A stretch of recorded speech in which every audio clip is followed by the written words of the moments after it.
Hello friends. In today's documentary we will talk about what did Mason Admiral Richard E. Byrd see? Why did Rockefeller fund his first expedition? Why was the huge high-jump operation interrupted so quickly? According to several researchers in the field, in 1938 a German expedition to Antarctica took place on the air carrier Schwabenland. The Germans declared a region of 600,000 kilometers that included mountains and lakes not covered by ice German territory. They called this territory Neuschwabenland, New Swabia, and turned it into a huge Nazi military base. In 1947, the strange mission to Antarctica of Admiral E. Byrd took place. The man who penetrated the interior of both poles. He took with him 5,000 soldiers and a fully equipped air carrier. After 8 weeks of heavy losses, they managed to return to the country. That battle was lost by Admiral Byrd, and the Allies had violated the ceasefire pact signed in 1945 by Admiral Donitz. This is a transcript of the diary on an audio tape and was obtained from the Hollow Earth Society of Australia. I must write these lines in secret and without light. It is about my flight to the Arctic on February 19, 1947. There are situations when man must accept the concealment of the truth. I do not have the freedom to make known the next story I am writing now. It will probably never reach the public eye, but I have to do my duty so that someone can read these lines when the time comes. Let's hope that the greed of some who exploit others will not stand in the way of the truth. Logbook, Arctic Camp, February 19, 1947, below, everywhere only ice and snow.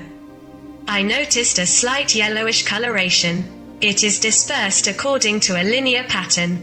I changed the direction of flight to better observe this coloration.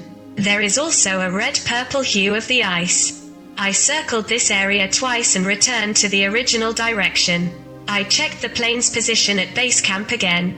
I passed on my concern about the strange shades of snow beneath me. Both the magnetic compass and the gyroscope begin to shake and shake. We can no longer drive after aircraft. I measure the direction using the optical compass, after the sun, and everything seems fine. The control levers are very difficult to respond to commands, they move very slowly. But there is no more ice. In the distance are mountains. 29 minutes of flight have passed and now the mountains can be seen very clearly, it is not an illusion. I have never seen such mountains. They are very small. I change the altitude to 900 meters. I encounter strong turbulence again. We cross the small mountains and continue north. Beyond the mountains is a small river. A valley through which a river flows. There should be no green valley here. There's something abnormal about this whole thing. We should only see ice and snow. From the side you can see forests on the slopes of the mountains. The instruments went crazy. The gyroscope spins back and forth without any rules. I reduce the altitude to 425 meters and make a short left turn to get a better view of the valley below me. It is green and has thick grass. The light here looks different. The sun is no longer visible. We make another left turn and set our eyes on a kind of large animal in the valley. It looks like an elephant. No, it looks more like a mammoth. It's incredible. And yet it's right here. I reduce the altitude to 300 meters and take the binoculars to see the animal better. It's clear. A mammoth. I report this to the base camp.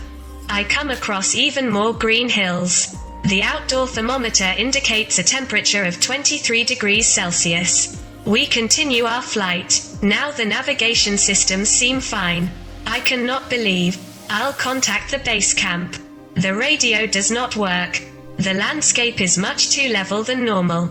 In front we see what looks like a city. It's impossible. The plane looks very light and shakes. The navigation system refuses to work. God, strange ships are approaching from the side and from the back. They are disc-shaped and seem to radiate, some of them. I am so close that I see their signs. It's a kind of swastika. Fantastic. Where are we actually? What happened? Check the navigation system again. He doesn't answer now either. We are trapped in a kind of invisible net. There are bangs from the radio and then an English voice with a slight Nordic or Germanic accent. The message is, "Welcome Admiral in our field. We'll land you in exactly 7 minutes. Relax, you're in good hands. I realize our plane's engines have stopped. The plane is controlled from the outside and is now taking a turn. Now the landing phase begins and the plane descends as if in an invisible elevator.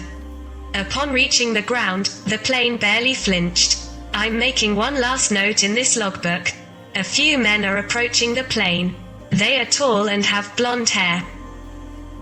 In the distance is a city pulsating with rainbows of light. I don't know what will happen now, but I don't see any weapons in those who approach us.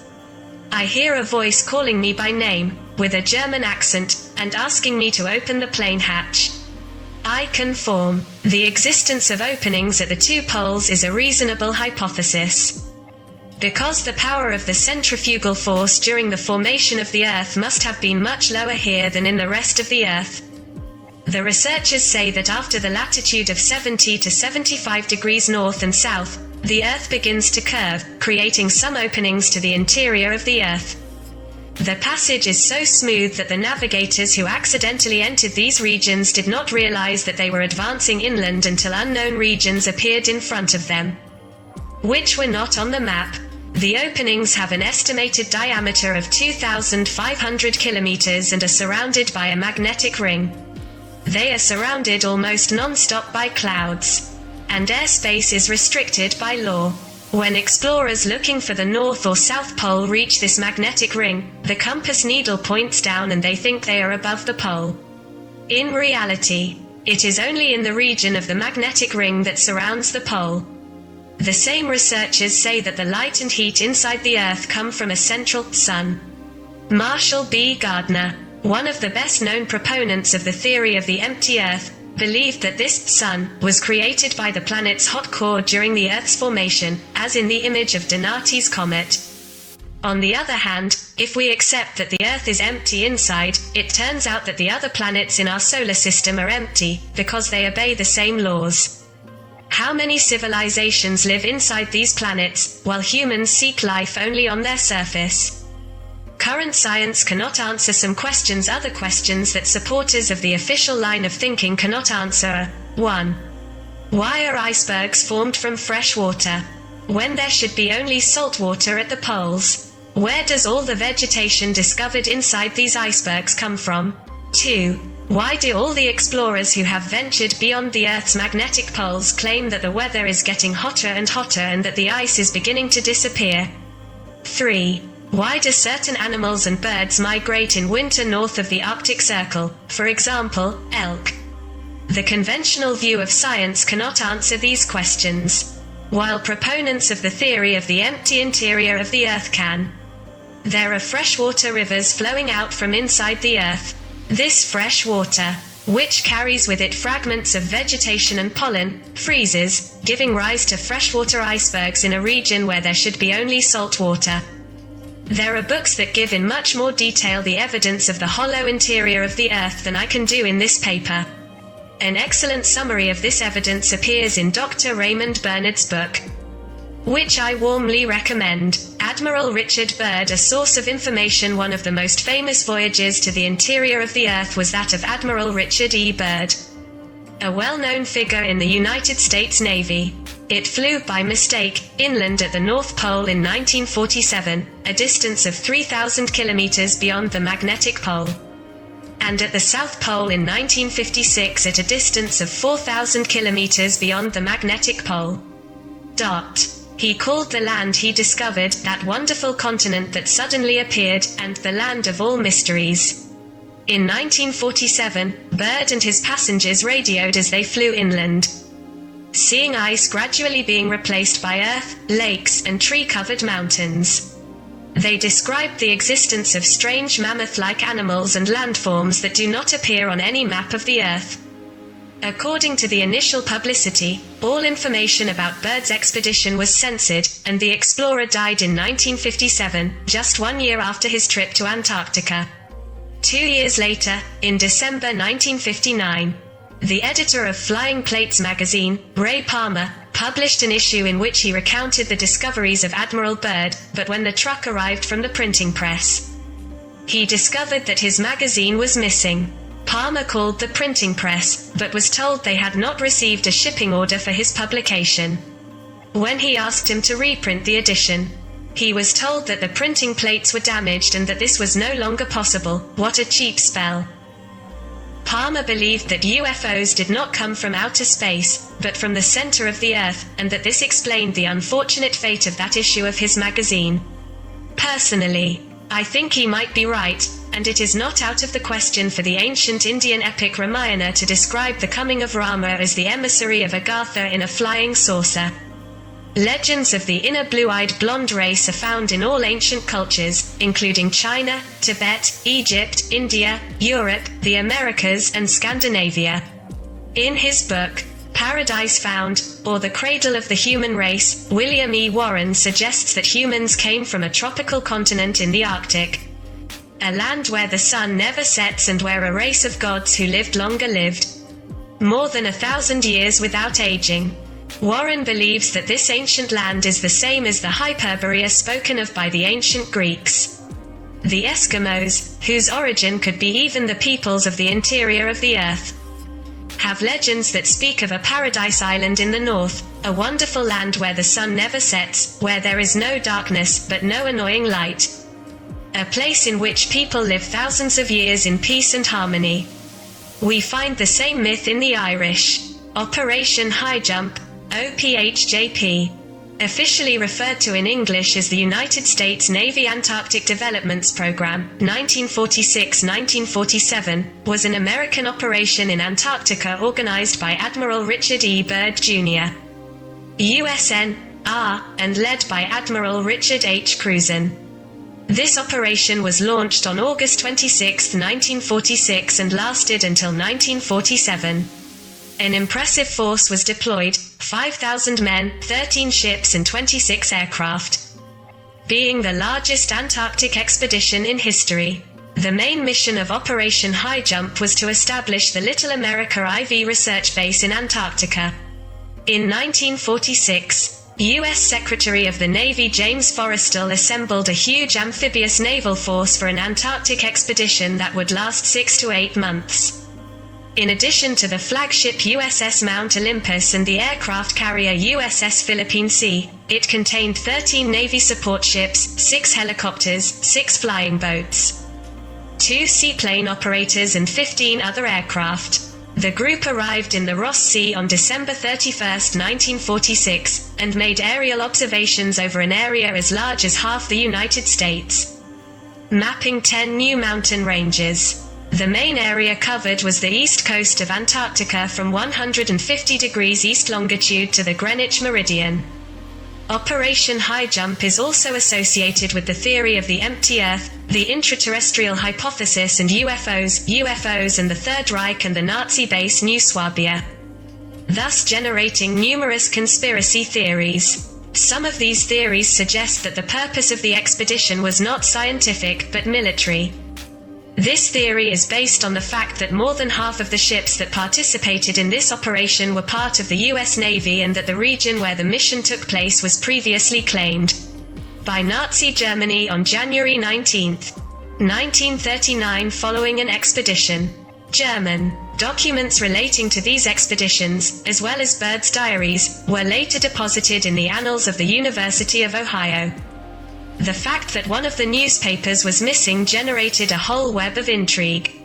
That, and the fact that Byrd referred to Antarctica as the land of eternal mystery, and noted, "I would like to see the Earth beyond the North Pole. The area beyond the pole is the center of the great unknown." This evidence was more than enough for those who believed in the theory of the empty Earth. Operation Highjump, launched by the U.S. government in 1946, also had Admiral Byrd on board. The stated goal was to explore the Antarctic area geographically, geologically, hydrographically, to test the area's electromagnetic conditions, to strengthen U.S. sovereignty in the area, and to test the reactions of the human body in extreme conditions.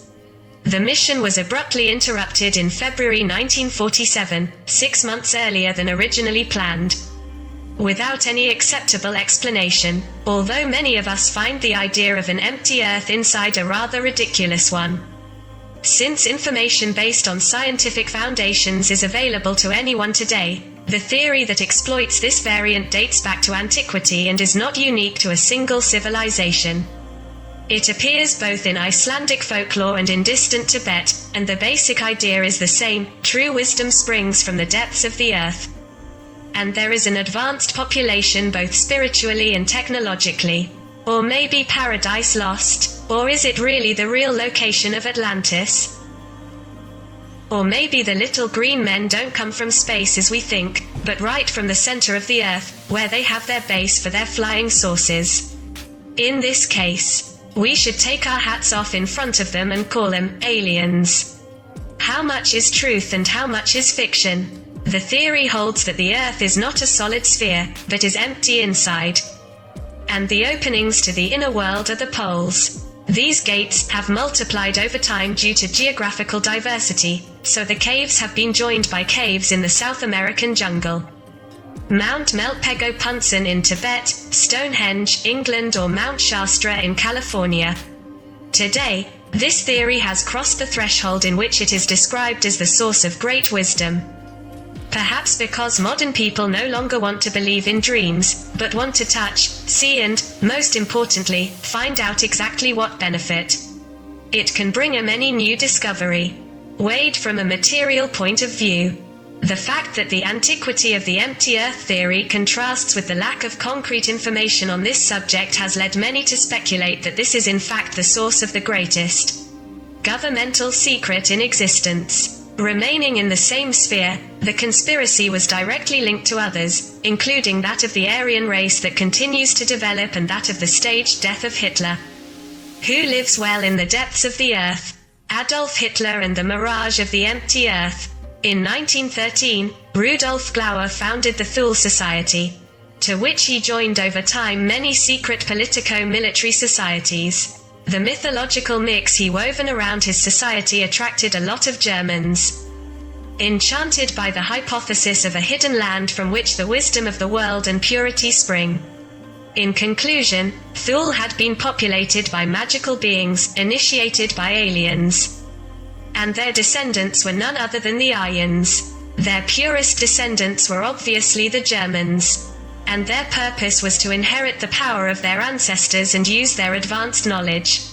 The Germans were so convinced of the authenticity of their roots that one of the Nazi Party theorists, Alfred Rosenberg, would declare in 1946, "Everything has left this society." The secret teaching we received there helped us even better than our SA and SS divisions to gain power.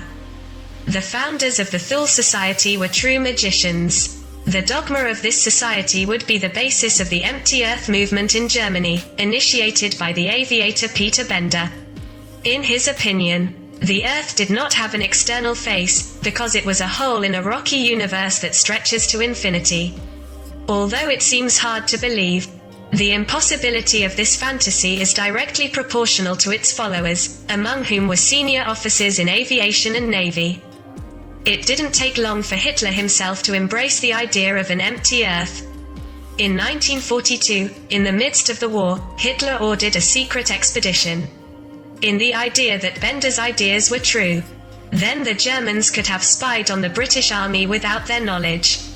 Accompanied by the physicist Heinz Fischer, the soldiers landed on the island of Rügen in the Baltic Sea.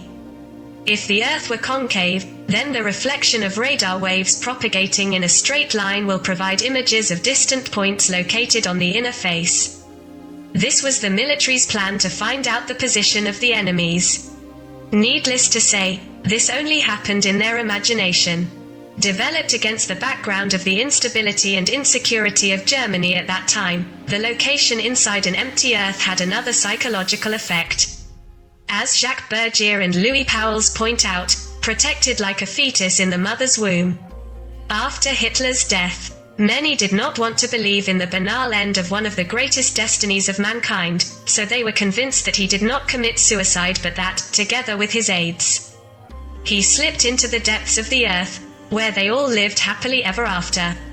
The idea of a unique world has inflamed the minds of many adventurers.